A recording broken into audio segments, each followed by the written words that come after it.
Roco TV, con presencia en 15 regiones del país, presenta Diálogo Regional. Ya estamos al aire, con Café Inquieto, con Óptica Imagen, con nuestros queridos panelistas estables, don Nelson Maldonado, gusto saludarlo. Igualmente, Eduardo, buenas tardes. bueno, Buenas tardes. ¿cómo pasa? Un agrado estar esta semana, pero con una semana pasada muy acontecida políticamente. Así que Con la esperemos, venida del presidente, ¿viste? con la venida del presidente, con postpresidente también hay algunas visitas anunciadas. Hoy día había un subsecretario de Educación, o sea, el subsecretario de Educación que llegó tarde. Había un colegio que lo estaban esperando, no sé si tú supiste algo al respecto. Sí, venía de una autoridad de educación, no sé cuál, y efectivamente habían 2 reuniones con él que se suspendieron. Debe haber sido por eso. Había una con apoderados y otra con directores. Sí. Neblita en Balmaceda y el avión se retrasó mucho, parece, como para... Mañana llega la ministra de... Bienes Nacionales. De Energía. Ah, de Energía, perdón, claro. Sí. Jimena Rincón.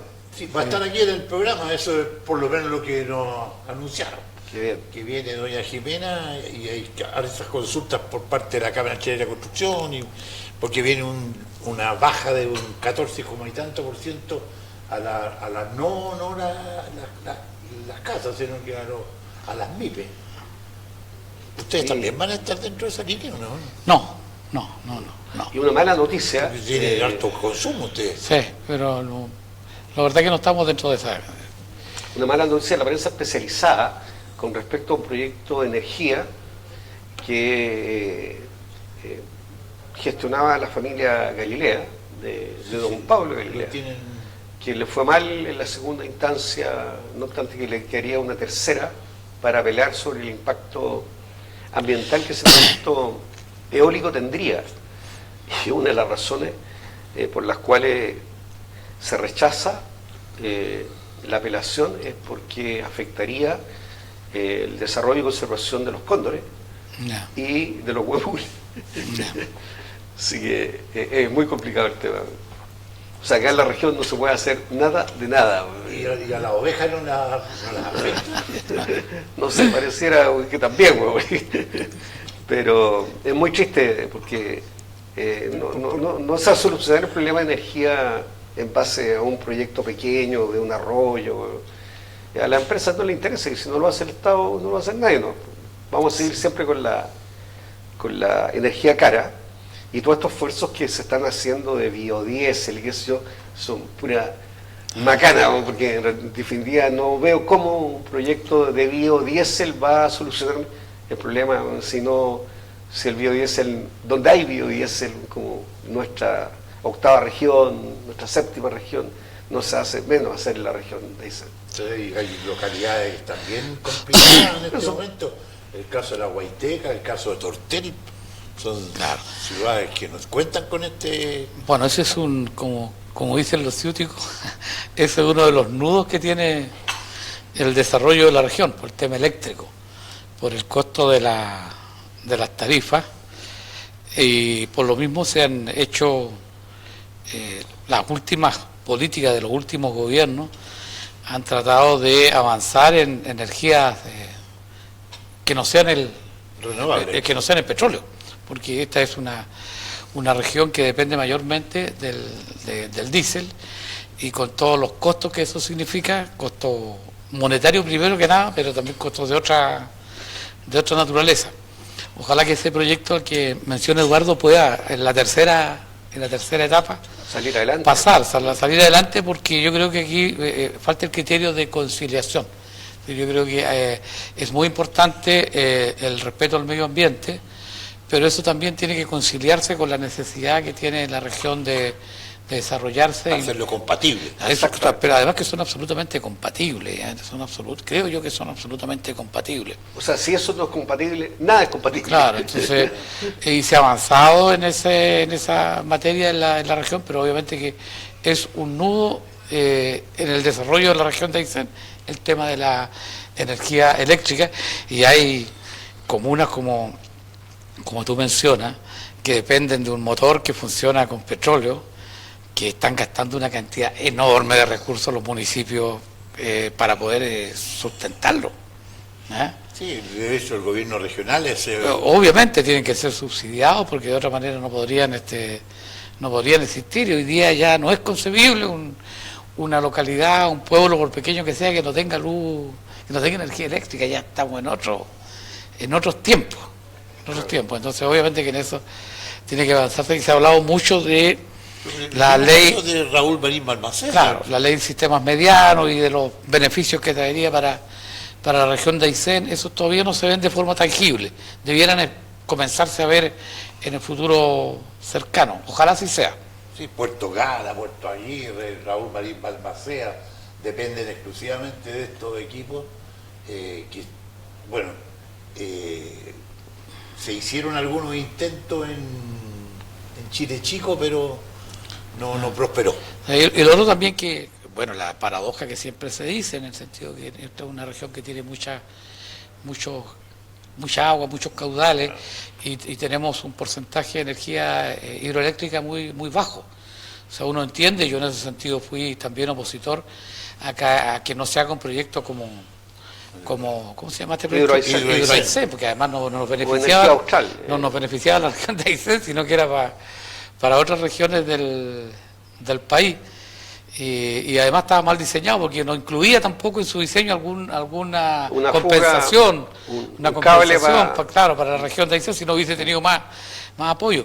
Pero eso no quita que no se hagan otros proyectos hidroeléctricos de menor envergadura, que son limpios, que utilizan los recursos que tenemos. Yo creo que en eso se ha avanzado poco, porque como tú dices, en el actual ordenamiento que nosotros tenemos como país, la iniciativa principal está en el sector privado.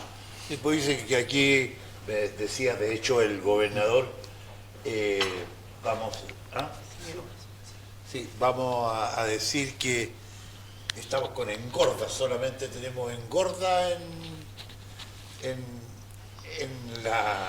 Chacabuco, en las pesqueras, y teníamos que mandar todo a hacer afuera por los altos costos de energía eléctrica. Esta región es una región que nace producto del Estado, muchas de las cosas.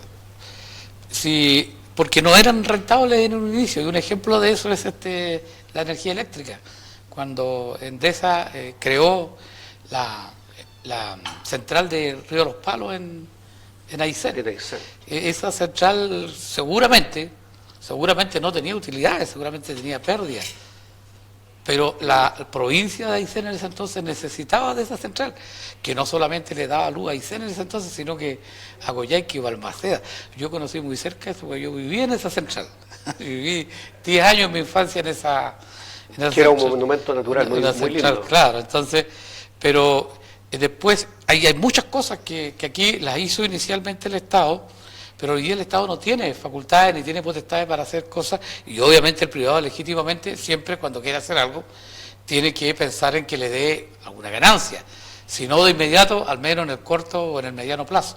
Y eso hace que haya muchas iniciativas que se necesitan y que no se hacen. El famoso Matadero es un ejemplo, pero yo diría que el más reiterado en esta materia, pero energía eléctrica también requiere mucha energía. Claro, naturalmente.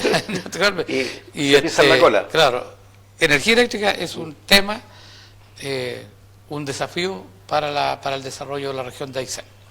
Y no hay operadores eléctricos que francamente estén dispuestos a invertir por la poca rentabilidad de consumo que tiene la región de Aysén en proyectos de mediana envergadura. Esta que tú la nombras como de la familia Galilea, pero parece que Galilea es parte de un conglomerado, ¿no? Sí, claro. O sea, yo nombro a la familia Galilea primero porque me parece que de don Pablo, del papá, que es propietario del terreno, o era, en Coyhaique Alto, al lado de la frontera.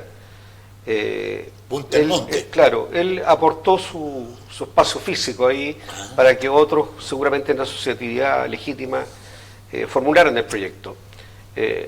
Pero lamentablemente se frustra una vez más, y esperemos que a los inversionistas, a los interesados les vaya muy bien en lo que pudiera quedar de apelación, de revisión de los proyectos. ¿Y todos esos gastos que hacen para iniciar estos proyectos, los pierden o los recuperan? No, los pierden. Lamentablemente, o sea, es la esperanza que no los pierdan, digamos. y que les vaya muy bien por la región. Eso es lo que se denomina capital de riesgo. Claro. ¿Ya? Que uno emprende pero no sabe si va a tener utilidades y hay un riesgo de que pierda un determinado porcentaje. No cualquier empresa puede tener esos riesgos porque no tiene la espalda suficiente para hacerlo. Sí. Bueno, mañana vamos a tener Pero es un también- proyecto oleocéntrico, o sea, del viento, Del viento, Sí, claro. sí. Eólico. Y si eso no resulta, bueno, ¿qué queda? No hay nada, porque tampoco los ríos es factible, pareciera, aprovecharlo en esto, dado la visión de extremo ambientalismo que existe. Pero esto lo está haciendo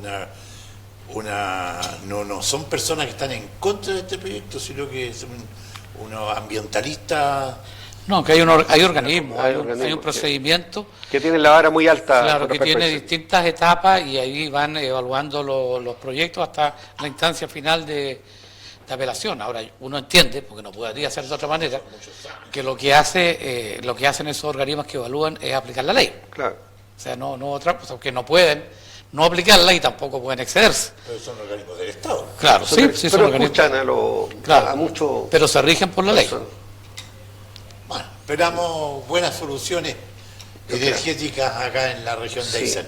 pero el mensaje puedo dar de mí por razones de trabajo relacionado con la pesca de demersal, de profundidad. Me ha tocado navegar entre Suecia y Alemania, y por lo menos ahí hay 8 horas de navegación entre lo único que ves en Europa, que es un país un continente que la lleva, un mercado que la lleva en esto, sobre todo en la producción industrial en base a controles ambientales muy serios, está plagado de lo que eran campos ganaderos, de flora y qué sé yo. Hoy día combinan eso con las torres como las que tenemos en Alto Aguale.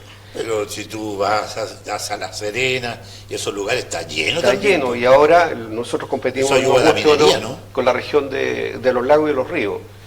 Si uno se va por la costa del lago Yanquihue, en lugares que son paradisíacos, los fondos lecheros están transformados en parques de energía eólica.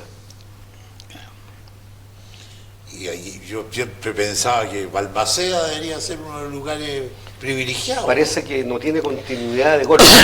Pero según lo que yo he escuchado, porque como digo, fuera de haber vivido en una central hidroeléctrica, más allá de eso no sé nada de tema energético, pero sí en esos casos lo que uno hace es escuchar a los que saben. Y esta región tiene muchas potencialidades en el ámbito eólico, mucho más de lo que uno desde el sentido común piensa, ¿ya? Mucho más. Entonces hay que aprovecharla si tenemos esa potencialidad. Y aquí se está haciendo un plan también que lo tienen en los techos del Liceo San Felipe Benicio, que están también proyectando energía, que dicen conéctese. Claro, ellos captan energía solar, que la transforman en energía eléctrica, y en base a un banco de batería consumen una vez que se recarga la batería. El primer ejemplo acá, que es un empresario de bastante prestigio y eficiente, la carnicería Fuensalía. Sí, La carnicería Fuensalía opera sus congeladores y equipos de conservación de carne en parte importante, creo yo, en base a energía eólica. Y también ha sido pionero en tener su equipamiento de distribución con camionetas, con congeladores para conservar la cadena fría y que funcionen en base a batería. Y sus vehículos son eléctricos. Son eléctricos. Claro. Fueron los primeros que llegaron acá y de uso. Sí, lo vemos siempre particular. cargando frente de la escena ahí. Así que Un felicitaciones a esa familia porque Bueno, la experiencia del San Felipe, me tocó estar en la inauguración. Los jóvenes, la empresa que está a cargo de eso pretende hacerlo en otros lugares chicos de de acá, ¿eh? Sí, son chicos chicos de de Río Río Mata, Mata. me acuerdo. Sí. ¿quién? Mata. Sí, y ellos pretenden reproducirlo en otros lugares de la región, de la ciudad, dentro de ellos el lugar donde yo trabajo, así que qué bonito. sí, También también. en el colegio. Según Qué bueno que en los colegios sí, pueden observar eso y después demandarlo como algo normal, como algo claro, exigible. porque según lo que ellos ven, que ven cosas que yo no veo, porque no soy experto en la materia, el lugar sería como adecuado para captar la energía solar. Así que es una buena iniciativa que tiene además el apoyo de Corfo. Qué bueno. Sí. Mañana seguramente vamos a conversar sobre esa materia. Y con respecto a la visita del presidente, ¿tiene algún Yo, comentario? yo soy de aquellos que no me pierdo en las lealtades políticas. O sea, yo creo que el presidente hizo la pega con la venia de los ministros del sector o con la asesoría de los ministros del sector, más que con la venia, Vino con 3 ministros y una de subsecretaria. traernos o de anunciarnos que viene un regalo. Pero los regalos hay que tener la oportunidad para recibir los regalos.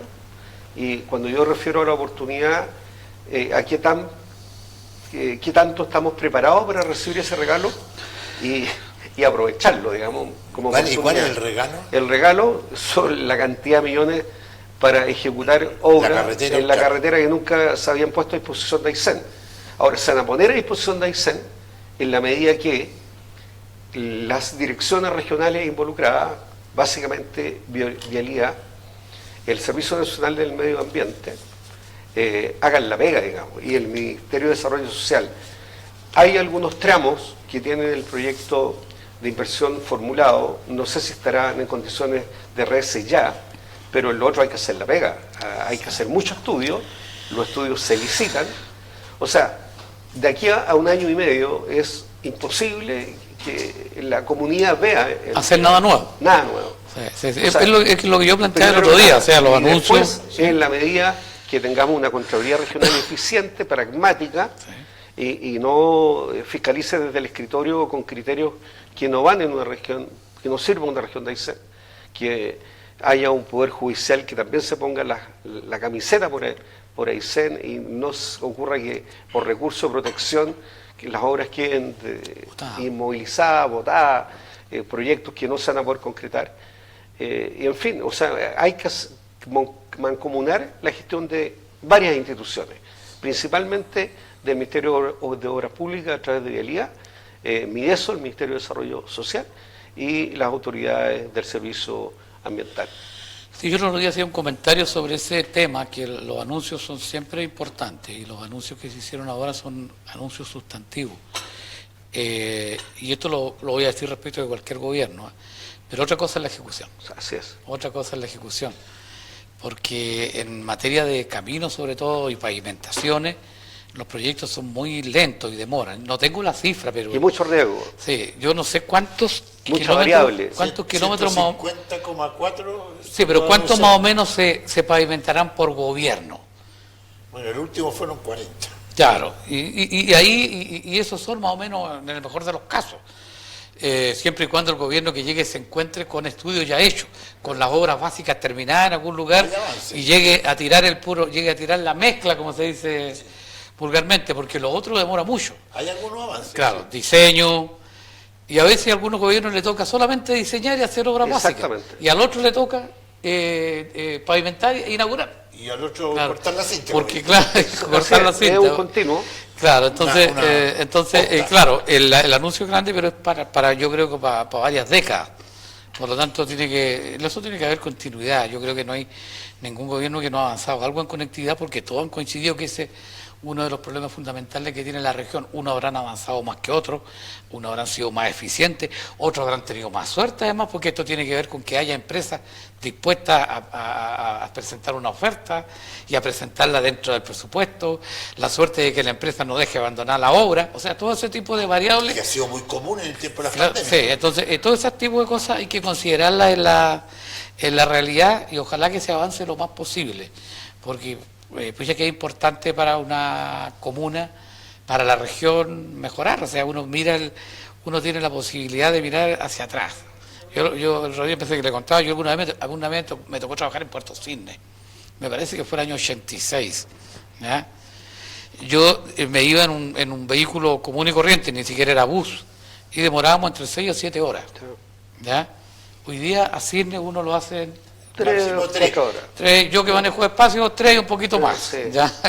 Y el también. camino pavimentado. Sí. ¿Ya? En ese tiempo en Cisne, por ejemplo, la luz se daba desde las 6 de la tarde hasta las 11 de la noche. ¿Ya?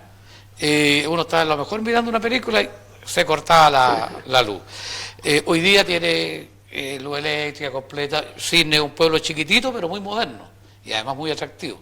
Entonces, Obviamente que es valioso que se mejoren los caminos, que se mejore la calidad de vida de la gente, y sería muy importante que muchos de esos planes que se anunciaron avanzaran lo más posible en este periodo. ¿Y ha ido últimamente a Sydney?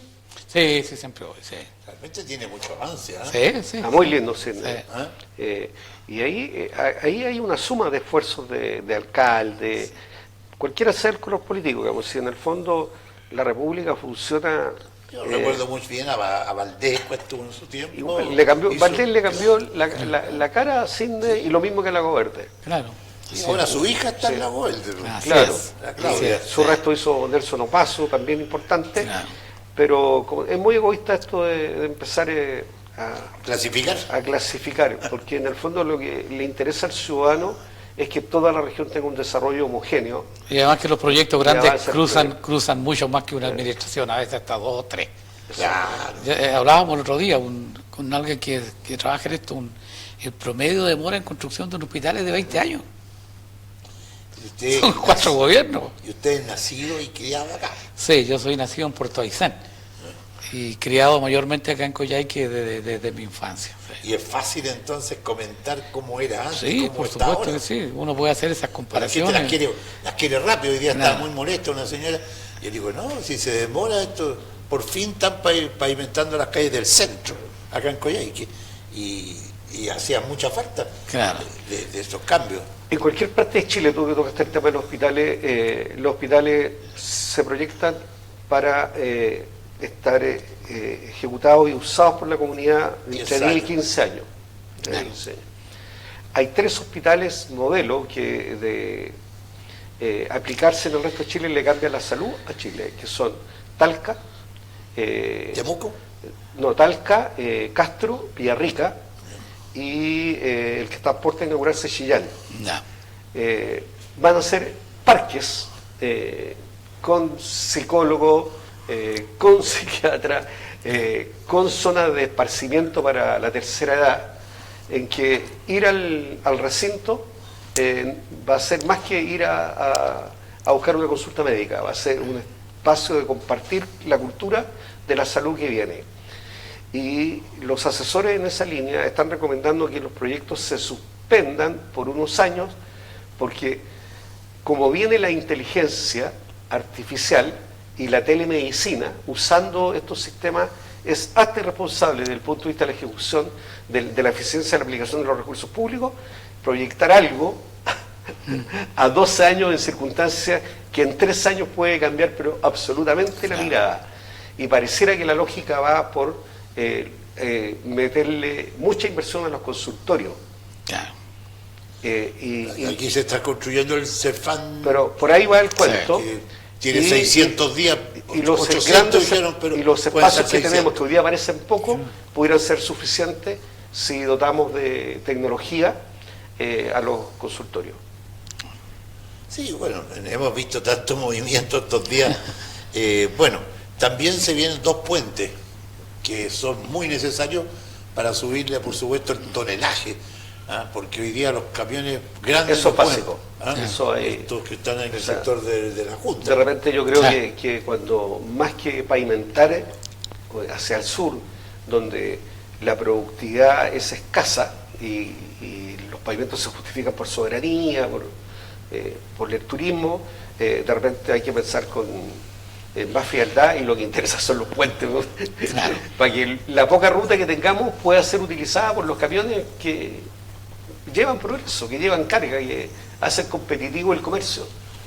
O sea, no sacamos nada de tener una carretera austral si el puente solo admite pasar vehículos, ni las casas rodantes de repente pueden pasar, Sí. porque le ponen Claro, por el peso. una barrera por peso. Claro. Los puentes nuestros que están en la Junta son hasta 30 toneladas y ahora serían hasta 45, porque hay muchos camiones que no pueden pasar por ahí y tienen que empezar a bajar en un sector y empezar carga. con camionetas, después con camionetas o con vehículos menores para traer las cargas para acá. Sí. Sí, Rolando Tolosa es un ingeniero de prestigio a nivel nacional, Estuvo hace muy poco. y él por un tiempo fue como el coordinador del desarrollo de la carretera austral Sí, en Luján. de las 2 regiones. Está en la carretera austral. Y él dice que, y es un dato efectivo, digamos, uno llega a Raúl Marín Balmaceda y se demora 6 horas en llegar a Quillón. Ya. O sea, es el tramo más corto que hay y sería, desde el punto de vista del transporte, más eficiente, pero falta el puente en la desembocadura del río Paleta. Claro. O sea, ahí hay una barcaza que no aguanta camión ni carro, digamos. Pero hay que pensar que hasta unos años atrás, no mucho, ese camino no estaba. No estaba, por eso entonces ahí hay una solución, pero lo primero que hay que hacer es el puente. Claro, sí, pues, pero Está ya a punto de llegar la Y luz. mejorar el camino, las Claro, cosas, en fin. sí. Está a punto de llegar la luz también directamente desde Veraicén hacia Raúl Marín Balmaceda. Ya está bastante avanzado. Faltan algunos terrenos que expropiar. Ya. Pero parece que eso ya está listo. ¿no? Perfecto. Lo que no ha podido suceder para Tortel. Claro. Tortel hay dificultades para la expropiación. Pero tendría luz eléctrica Raúl Marín Balmaceda. Y también es un lugar digno de conocer. Es precioso. Sí. Es precioso. Y va a ser de mucho desarrollo si es que la Bimodal pudiera acercarse a esa ruta. Bonito. Y otro de los temas también son 3 barcazas que vienen. Una para el lago General Carrera, que se va a construir en Ibañez. Ya. ¿Ah? La otra para Yungay. Y la tercera para O'Higgins, el Puerto Micho. Bueno, la del lago General Carrera es una larga historia. Pero ya empiezan a... Pero también es una desesperanza media, no voy a decir injustificada, pero la barcaza que hay es un lujo. Sí. Es bonito. Fue construida también claro. en Bueno, es que también uno la compara con las anteriores. pues. Por eso digo, o La sea, hemos pincherita, avanzado. Claro, La pinchera. claro. Sí, sí. Ahora, los barcos, como los aviones, o sea, ojalá estuvieran operando las 24 horas, los 7 días de la semana, los 30 días del mes. Entonces, igual esa crítica de que necesariamente hay que tener un respaldo igual, bueno, habrá que tenerlo, pero lo que tenemos ya es mucho. Sí, Mucho, porque el sí. turismo se afecta mucho, por ejemplo, desde Yungay hacia llegar a O'Higgins, de repente los camiones están 2 días esperando subirse a una barcaza, especialmente en la época estival. Sí. ¿Ah? Y su condición de la fruta se echa a perder. Claro. Hay que establecer prioridades, o sea, un cubo para el sector industrial, el comercio, Claro. y otro cubo para los turismos. Y en todas partes del mundo se aplican criterios de... Yo insisto en eso, pero dicen que no hay No, o sea, quien ordene el Claro, tema. pero tendría que haberla, ¿no? Si es que no la hay, porque Tendría que tiene que ver con un tema de eficiencia también. Tiene que ver con eso, simplemente que tiene que existir sea, esa capacidad regular, si no la dejar cosa... pasar puros turistas Claro. y sin un mix que los turistas no tienen ni pan en Villa O'Higgins. Claro, Claro, sí, tienen que dejar primero pasar el que lleva la harina. claro. Oye, bueno, les decía en la mañana, les comentaba de esta presencia de Mulet y Alinco, que serían los votos necesarios para que esta reforma salga adelante, porque se presentaría mañana, este Sí, jueves, tengo sí. entendido. Si el gobierno mantiene la urgencia. La verdad que yo lo dije acá también en un programa, yo creo que el gobierno no va a tener mayores problemas para aprobar esa reforma, no porque tenga una mayoría, sino porque en Chile tenemos desde hace un tiempo un grupo de parlamentarios que se mueve para allá y para acá sin Con un importar mucho pragmatismo. importar mucho sus principios, Sí. incluso en una elección están en un partido, en la otra elección están en otro partido, si este le ofrece una cosa se van para allá, pero el otro día le ofrecen otra y se van para el otro lado totalmente.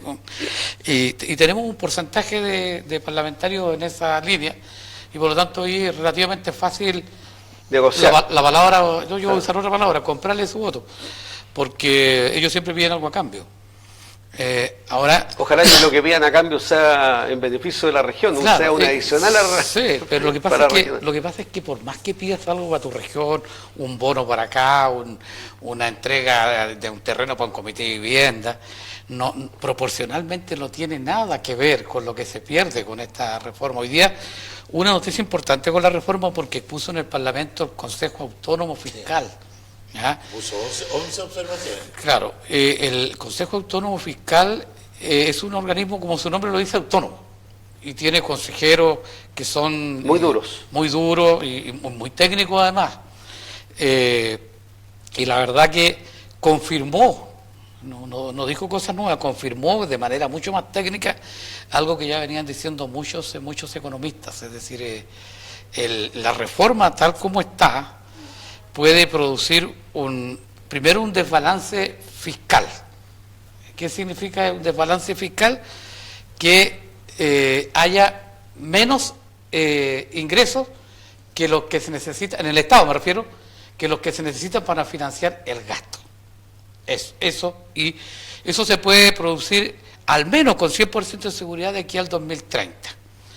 La segunda conclusión a la que llega, que también yo la había escuchado de otros economistas, es que el supuesto crecimiento que podría dar esta reforma podría darse siempre en modo potencial a partir del año 2030, pero siempre sería menor que lo que se pierde con la baja en la recaudación de los impuestos.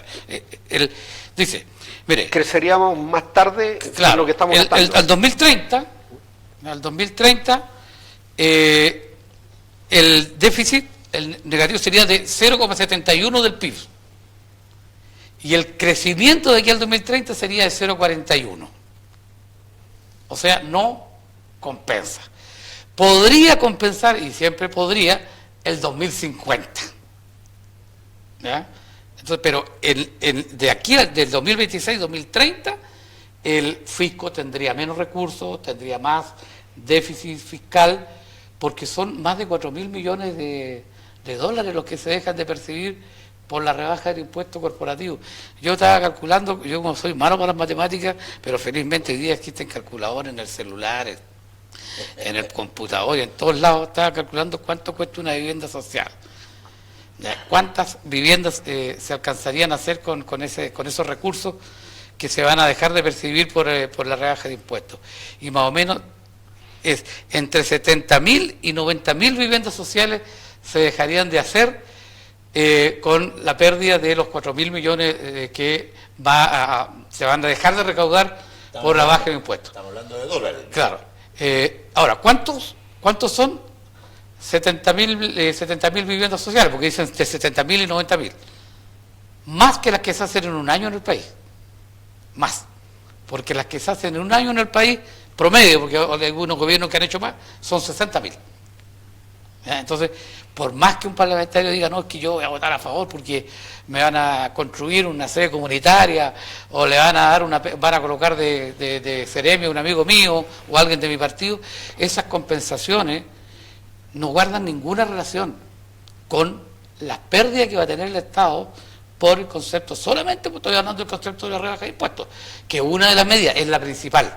Y por la respuesta del presidente Cast a esto fue: queden tranquilos, en 2 días más les voy a explicar paso por paso lo que estamos Claro, bueno, este Consejo Autónomo Fiscal dijo eso respecto de lo esencial de la reforma, pero además advirtió 9 riesgos. Pero en la suma y en la resta y en la conclusión, el déficit que va a tener el gobierno del Producto Interno Bruto, producto de la rebaja de los impuestos, es algo certero, es persistente y rige de aquí al 2030 al menos. Y la supuesta ganancia que podría tener producto de una mayor inversión partiría recién el 2030 y sería siempre inferior a lo que se deje de percibir. Y el 2050 podría ser superior a lo que se deja de percibir. Chuta, yo creo que, voy a hablar por mí, yo creo que no lo voy a alcanzar a ver. Yo tampoco. Mira, mi mirada es distinta. Yo creo que no está. Pero yo creo que el presidente Kast ha tenido la valentía de jugársela por un proyecto macro, íntegro, y quien diseña, el ministro Quirós, es una gran autoridad en finanzas públicas, y a lo menos en finanzas públicas. Y yo creo que esto es como una propuesta de nave que alguien podría decir: oye, el diseño hay que hacerlo un poquito más ancho, un poquito más agudo, un poquito más alto, para que esto resulte, porque así no va a resultar. Y yo creo que las voluntades para eso están, y espero que estas negociaciones apunten a mejorar lo que hay, a corregir errores, cosas que alguien no vio, otros aportan. Creo que el insumo del Consejo Autónomo Fiscal es importante. pero no quiero, y espero que no, que el voto se obtenga a cambio de una sede vecinal, como una multicancha, de un carguito. Que no, O de un claro, cargo. o de un cargo, sino que sean a cambio de flexibilidad para mejorar el proyecto. Bueno, las voces de crítica además ya no son, porque alguien me dice, no, los comunistas, la izquierda, son también del sector. La misma ex candidata Evelyn Matei ha hecho críticas bastante técnicas. Es recontra mala, dijo. Claro, pues, por ejemplo, el tema de las contribuciones, que hablamos ya el otro día, porque ahora que ya pareciera ser que el equipo del gobierno se convenció de que este tema de las contribuciones no es bueno porque va a beneficiar solamente a determinados sectores del país. De hecho, el 80% de los beneficiarios de esta ley, si se aprobara, viven en Vitacura, Providencia, Las Condes y Los Barrenechea. Pero le iban a rebajar un 20%. Claro, no le quedan libres de pagar las contribuciones de su primera vivienda. Ya. Bueno, pero como el gobierno se dio cuenta de que eso era muy impopular, que se estaba poniendo a los alcaldes encima, a los alcaldes motivados, porque acá hay, por ejemplo, tenemos 2 alcaldes en la región, el de O'Higgins y Tortel, que dependen sus ingresos propios en un 95% del fondo común municipal. Y, yo no, y de lo que aportan Las Condes, Vitacura. y yo no lo he escuchado hablar. No lo he escuchado hablar. En la comuna de Coyhai, que es la que... Están preocupados. Claro. Bueno, pero Evelyn, ¿y cómo está corrigiendo eso el gobierno? Dice, no, le vamos a dar una compensación a los municipios, pero a través de impuestos generales. Claro, la mayoría de la gente no sabe qué son los impuestos generales, pero el principal impuesto general es el IVA.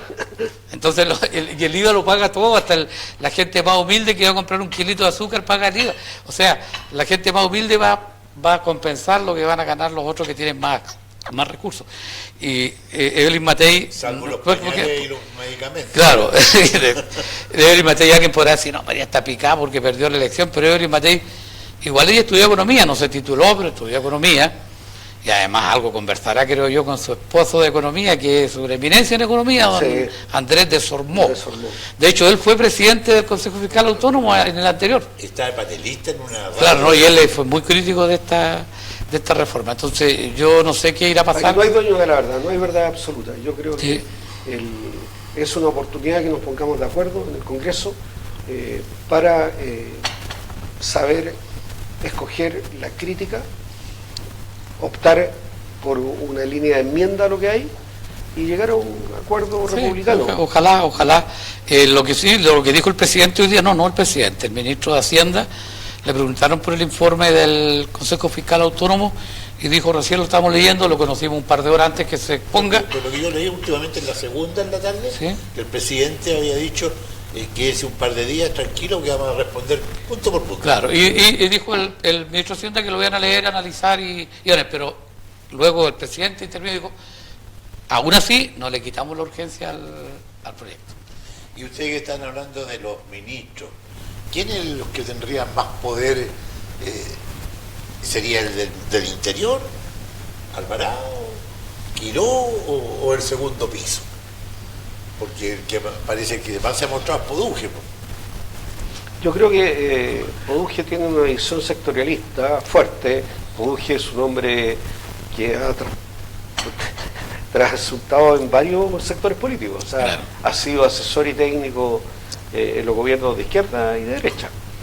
Y es un hombre muy duro también técnico y se quiere obviamente lucir y proyectar con grandes reformas estructurales. Pero en lo el sector llamaron vivienda. a terreno, sí. Lo llamaron a terreno porque en definitiva el ministro del Interior representa al presidente y Quiró tiene la gestión financiera. Yo tengo un solo jefe, dijo. Exactamente.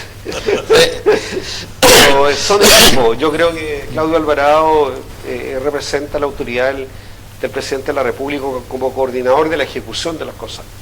Ahora, siempre en todos los gobiernos, los ministros de Hacienda han tenido un poder importante, siempre. ¿Ya? Unos han sido más callados, Porque todo es plata. más bajo perfil, pero todos han mostrado siempre un poder importante en todos los gobiernos de que yo tenga memoria, al menos. Los ministros del Interior siempre tienen un poder político, pero que se ha disminuido, por el hecho de que se creó el Ministerio de Seguridad. ¿Ya? Al crearse el Ministerio de Seguridad se le quitó esa función, o se le trasladó, para no ser tan duro, que la tenía el Ministerio del Interior. Y que es de mucha visibilidad ciudadana. Claro, y es de mucha visibilidad porque el Ministro del Interior era el hombre duro, o la mujer dura, porque la que tenía que poner orden en seguridad interior, en el tema político, en todo. Había que tener muchas condiciones para ser ministro o ministra del Interior. Hoy día esa función no la tiene y uno lo ve también a nivel regional y provincial, es decir, esa función tampoco la tienen las delegaciones provinciales ni las delegaciones regionales. Entonces también se ha diluido bastante. Claro, están disminuidas sus funciones. Bueno, también a las delegaciones provinciales se les sacó el tema de la migración, ¿ya? Porque ellos tenían migraciones, sí, tenían seguridad, se creó el Ministerio de Seguridad, se creó la Dirección de Migraciones, entonces lo que están haciendo es bien poco en relación a lo que hacían antes, y eso se ve también en el Ministerio del Interior. Ahora, eso se suple con el hecho de que Alvarado es una figura política con trayectoria, ¿ya? Y eso le da una autoridad más allá de las funciones que tenga su ministerio. Yo creo que al menos la última semana él ha hecho uso de esa autoridad. Pero no hay que centrarse entonces en el segundo piso, como dice. Es que el segundo piso tiene que ser más piola, como se dice vulgarmente. El segundo piso tiene un poder. Lavar la ropa en casa. Claro. Pero ellos no pueden mandar a los ministros ni estar dando. Ahí no hay nombre, digamos, son asesores todos anónimos. Claro. No hay a quién echarle la culpa. Claro, sin embargo, en esta oportunidad lo que pasa es que los de segundo piso están siendo más conocidos que los ministros. Sí. Entonces, este señor Valenzuela, por ejemplo. Claro, y ellos tienen que hacer un trabajo más de asesoría directa del presidente, y además tienen que asesorarlo para que no se cometan errores, ¿ya?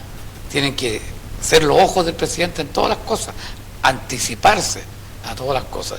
Y ese segundo piso, hasta donde uno sabe, porque uno a esta altura no sabe qué es lo que es verdad, que no, uno lee los diarios, lee los análisis, lee trascendido, generalmente no dan la fuente, pero lo que se dice hasta ahora es que habría un conflicto fuerte entre el segundo piso y algunos ministerios. No sé si será así. Y en esos trascendidos está también la posibilidad de que se elimine la presencia de la delegada o delegado presidencial. ¿En las regiones? Sí, en las regiones.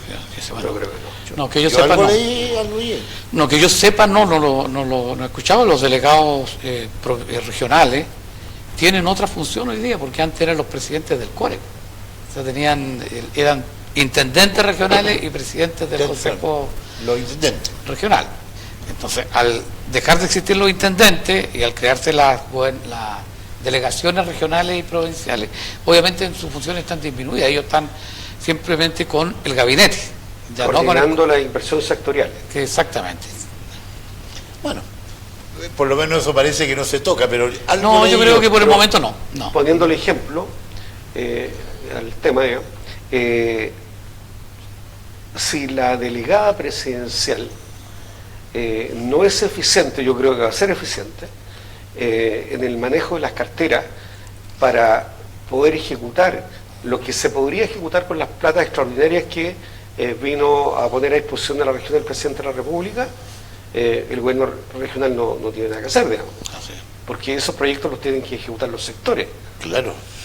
Los consejos regionales y el gobernador obviamente tienen voz para fiscalizar y para criticar y para chicotear, todo lo que quieran, pero los que tienen que poner la cara y mostrar su eficiencia son los CEREMI y fundamentalmente los directores regionales.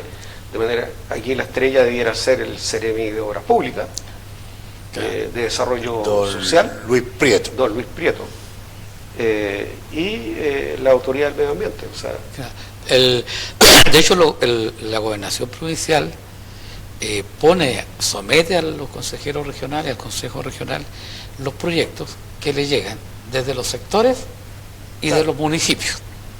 Pero los responsables de diseño, de sacar la recomendación técnica para que esos proyectos puedan ser presentados por el gobernador ante el Consejo, son los sectores. Voy a recordar una anécdota, como siempre. Por desarrollo social. Claro, hoy día no voy a contar ninguna anécdota, pero cuando éramos consejeros, cuando entramos nosotros consejeros, que fuimos los primeros desde cuando se empezó a elegir democráticamente, así que nos demoramos un poco, justo Michelle Bachelet había aprobado el plan de zonas extremas. El PESDE. Claro. Entonces, cuando nosotros llegamos al Consejo, los proyectos ya estaban definidos. ¿Ya? Los sectores ya lo habían presentado. Y había muchos proyectos que no, todos eran importantes, podríamos decir con cosas, pero que no apuntaban al objetivo. Eran muchos proyectos. Claro, no, al objetivo que era contribuir, es decir, partir de la base que esta región era distinta, entonces había que entregarle recursos extraordinarios para que se desarrolle un poco más rápido que el resto. Ese es como el objetivo de estos planes excepcionales. Pero resulta que los proyectos eran los proyectos que los sectores tenían guardados. El caso de vialidad era emblemático. Claro, y IND, ¿para qué va a estar con cosas? Yo voté en contra de algunos proyectos de ese tipo porque no le veía nada extraordinario. Esos proyectos se podían haber financiado sin el plan de zona extrema. Pero ¿cuál era? Y ahí se daba que los estudios no estaban listos para, claro, para nuevas ideas. Claro, pero ¿cuál era? A diferencia de Punta Arenas. Claro, ¿cuál era el tema? Que le pidieron proyectos en un plazo y dijeron, esto es lo que tenemos. Entonces salieron proyectos buenos, pero también salieron otros que eran proyectos comunes y corrientes. Entonces ahí uno dice, porque siempre se habla de esto, la descentralización, la autonomía, pero ahí el gobierno hizo lo que tenía que hacer. Ahí tienen más plata, una plata extra a la que ustedes reciben periódicamente, como reciben todas las regiones del país, pero ustedes tienen que definir qué hacer y generar cómo hacerlo, los estudios. Claro, y ahí queda la cosa en manos de la región. Queda la cosa en manos de la región. Y no siempre, cuando se nos ha entregado esa autonomía, lo hemos hecho bien. Por eso yo escribía una columna hace día atrás alertando a eso, que ya se acabaron los aplausos, bien, pero ahora los que salen a la vitrina son los Ceremi, ¿no? Y la pregunta es, ¿los Ceremi y los directores tienen las capacidades para esto? O sea, y sus equipos. Su equipo, o sea, claro. O hay que pedir ayuda a Santiago, o contratar gente con experiencia. O sea, hoy día la pregunta al Ceremi de Obras Públicas es cómo lo va a hacer, digamos. Claro. Cómo empezar a traer los recursos que se los ofrecieron, que están reservados, pero si él a 10 años. No, con su director regional no presenta su carta GAN, estamos mal, digamos. El mejor ejemplo es que, y yo siempre lo saco a colación, porque me molestó extraordinariamente, porque cuando éramos consejeros siempre salía con ese tema, es que el plan de zona extrema de Michelle Bachelet de ese tiempo contempló una parte de los recursos para ejecutar el proyecto de la Universidad de Aysén. Y todavía no se empieza. Claro. Ese es un ejemplo. Es un ejemplo de mala gestión, de ineficiencia. Y ahora está contemplado en el plan de zona extrema. De nuevo. Sí, está contemplado para la construcción de la... Sí, así es. Y un asunto también de un estadio, tengo entendido. Sí, esos son los planes de los 100 años del centenario de la comuna de Coyhaique. Aparte de la torre. Sí, que a algunos no les gustó mucho. Parece que no. ¿Cómo usted estuvo ahí en esa comisión? Sí, pero la comisión lo que hizo fue proponer 10 proyectos y el diseñado, valga la redundancia, por el municipio, estipulaba un proceso participativo de la comunidad. Y la comunidad votó por 3 proyectos, porque se seleccionaban 3. El estadio, el polideportivo y un anfiteatro. ¿Ya? Esos son los 3 proyectos. Pero lo de la torre es como una obra de confianza, es decir, como símbolo del centenario, que entre paréntesis ya tiene financiamiento. Se hizo una licitación, hubo varios oferentes, se eligió una, que será al gusto de uno o de otro, pero yo creo que más allá de las críticas, conociendo la idiosincrasia de la gente de acá de Coyhaique, porque soy de aquí, yo creo que el día que esté construida la gente va a hacer fila, va a estar subiendo a esa cosa. Los que puedan subir. Pero va a haber ascensor. No, bueno, el diseño contempla todo eso, pero yo no conozco todavía el detalle, porque el restaurante. La licitación presenta un proyecto, pero después se somete a regulaciones, a sacarle esto, a agregarle esto otro, en fin. Falta todavía esa parte. Porque ahora viene un lindo terminal, o sea, no es terminal, sino un mirador en la parte alta, donde estaba antiguamente el mirador, se va a inaugurar muy pronto y ahí se ve todo Coyhaique. Claro. Sí, no, pero si Coyhaique necesita obras que tengan que ver con el turismo. ¿Sí? O sea, la persona que viene acá a la región tiene que tener algo que hacer.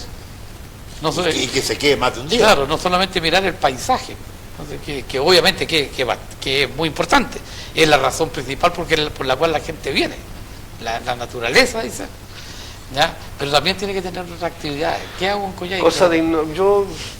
Yo adhiero a esta hora de innovación. Si uno va a Buenos Aires, están los puentes de Calatrava, Claro. que figura, dicen, ¿por qué no hicieron la pura pasarela? Entonces le pusieron el doble de lo que costaba hacer la pura pasarela a una supuesta imagen de mujer bailando tango. Claro. Pero hoy día, más que el obelisco, lo que vale es el puente de Calatrava, Claro. que está en Puerto Madero. Son verdaderas postales. Claro, ahí, Postal. Entonces eh, está bien que la región de Aysén vaya teniendo cosas de arquitectura, Y más aún en la de parte diseño alta, urbano, ¿no? que vayan a la par de lo que tenemos como naturaleza también, pues tenemos que mostrar que somos civilizados, tenemos tecnología, la aplicamos. sí, Hay arte y hay hay artesanía. mucha gente que dice, ¿por qué no hicieron estos trenes que se bajan los...? Funicular. Claro. Claro, pero claro, la gente no conoce. Yo tuve la La- oportunidad la- de acceder lo tecnológico que lo hay ahí. tecnológico y el costo que El tiene. costo. Es infinitamente mayor que una torre de ese... El que de iba a ese construir uno, nuestro buen amigo Roberto Recabal, allá en O'Higgins. Claro. Pero ahí se justificaba en Sí, O'Higgins. y en Tortel también habían pensado en eso, pero como digo, aquí yo tuve la posibilidad de conocer unos estudios de factibilidad y la verdad que los costos son extraordinarios, o sea, mucho más de lo que uno piensa. O sea, usted dijo El- que el- estaba financiado ya Lo de la obra más, lo de la torre de arriba, sí. el estudio. No, la ejecución de la obra. Está Y comprometido. otra cosa que de repente se nos va, Qué bueno. se nos arrancan los chivos acá, es que una cosa es poder construir algo y otra cosa es financiar el La operación. funcionamiento. Claro. La operación del funicular del Cristo Redentor, ¿no? Claro. Se financia con 30.000 personas diarias haciendo ¿Qué cola. música? Acá nos hacemos funcionar el fraile con nuestro financiamiento propio. Claro. Sí, esas son cosas que el común de la Sí, gente a veces claro, sí. no toma en consideración. 30.000 personas diarias Claro. haciendo cola para subir al Cristo Redentor, y están. Que ocho bus. Pero bueno, por eso, es que eso vale, si la ingeniería hay que mantenerla. Si uno va a Coquimbo, Acá se nos cortó un cable, una cuerda del cable de Puerto Aysén, y no tenemos plata para financiar.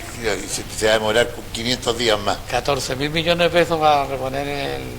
Mira, Sí, Porque sí. yo me imagino que no será cambiar el cable, habrá que hacer muchas Es cosas. distinto donde hay movimiento, en la misma cruz que hay en Coquimbo, uno sube y baja y entra gente. Oye, con respecto a, se nos quedan un par de minutos, del cierre del CENSE, ¿lo han escuchado ustedes? Sí, por supuesto que sí, está dentro de los recortes. algunos proyectos de Funade. Claro. Comisión Verdad, Claro, INJUV. sí, lo que pasa es que hay dos cosas distintas. Está el famoso oficio ese que hablaba de los recortes que causó mucha polémica, que decía que había que descontinuar Funade. 142 proyectos y recortar el 15% a otros 260. Bueno, finalmente se aclaró que había sido un error, que no era tan así. Todo eso para el presupuesto 2027. ¿Ya? Pero hubo antes un decreto, por esos días hubo un decreto en que ya ahora había que recortar algunos proyectos en el Ministerio de Desarrollo Social. Y a ese ministerio pertenece el INJUV. El INJUV. El INJUV pertenece Instituto de la Juventud. a ese ministerio. Ahora, lo que yo estaba escuchando también es que lo que se quiere ahí es rediseñar. Yo lo dije el otro día, hay organismos en Chile que no funcionan. Y no funcionan no porque los trabajadores sean malos, porque sean flojos, no funcionan porque no tienen facultades ni tienen recursos. Entonces, ante esa situación, o se rediseñan o simplemente no existen. Mira, ¿Eh? CONAF, por ejemplo, los recursos propios que tiene ni le alcanzan para financiar a los guardaparques. Y pueden trabajar hasta las 5 de la tarde nomás. Nada. En el INJUV hay proyectos que el 80% se va para financiar sueldos. No, Y un el 20% programa en general el programa, porque Sí, es un programa en realidad, Sí, un más programa, que, sí. que una institución. Comisión y Verdad El también 20%. Claro. O sea, eso es lo que se llama la grasa. Sí, lo que pasa es que hay un tema ahí, que ahí sí que entramos en una discusión de tipo ideológica. Sí, claro. Tiene que ver con el Estado que hoy día tenemos versus el Estado que teníamos antes. Que yo por edad y usted también lo alcanzamos a ver. El Estado antiguo ejecutaba, era operador. Por ejemplo, el Ministerio de Educación tenía colegio. Y había que ejecutar. Claro, tenía colegio, tenía directorio, por lo tanto todos eran funcionarios. El Ministerio ejecutaba educación. Con el cambio constitucional del 80, el Ministerio deja de ser ejecutor, ya le está impedido hacer el oficio de ejecutor del oficio educativo, por lo tanto tiene que hacerlo privado. Y el Ministerio dicta las políticas, entrega el financiamiento y entrega la norma. Bueno, ese ejemplo que yo estoy dando con el Ministerio de Educación ocurrió con todos los ministerios, ¿ya? Entonces hoy día cualquier organismo que tú crees en Chile, y se han creado muchos en los últimos tiempos, tienen esa característica, es decir, son poco operativos, no ejecutan. Su labor consiste en diseñar políticas, financiar algunos proyectos, pero para que ejecuten los privados. Entonces de ahí sale esto de que hay organismos que no sirven para nada, claro, porque ese es el diseño de los organismos públicos hoy día. Antiguamente no era así, o sea, uno ve Vialidad antes hacía camino.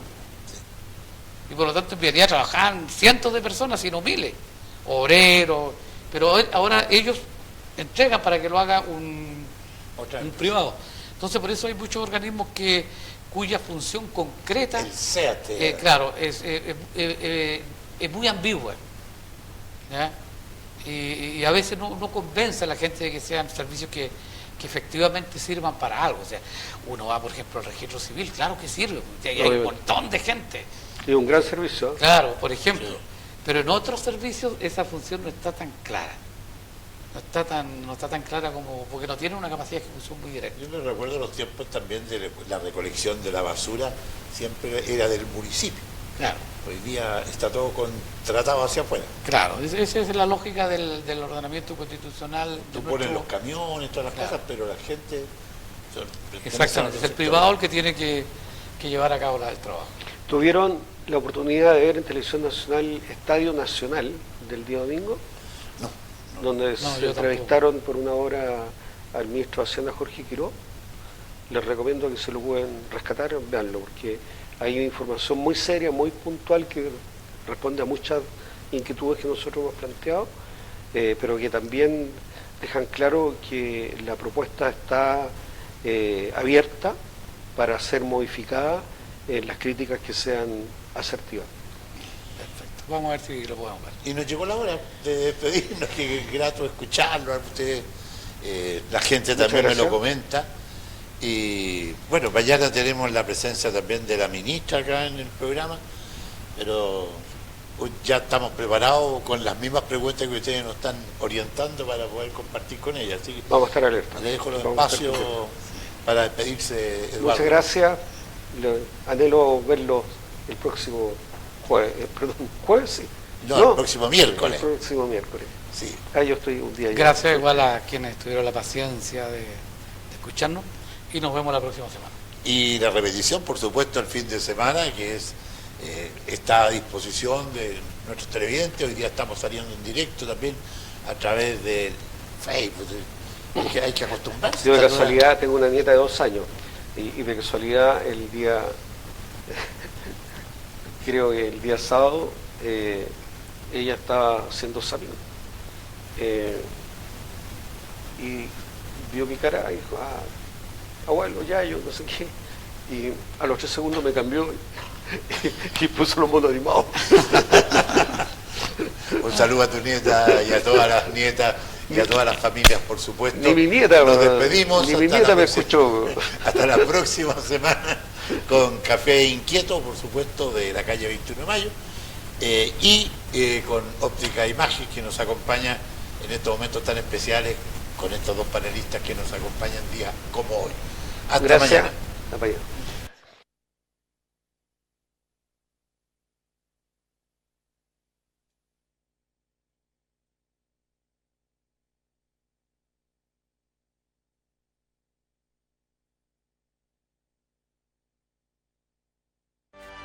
Roco TV, con presencia en 15 regiones del país, presentó Diálogo Regional.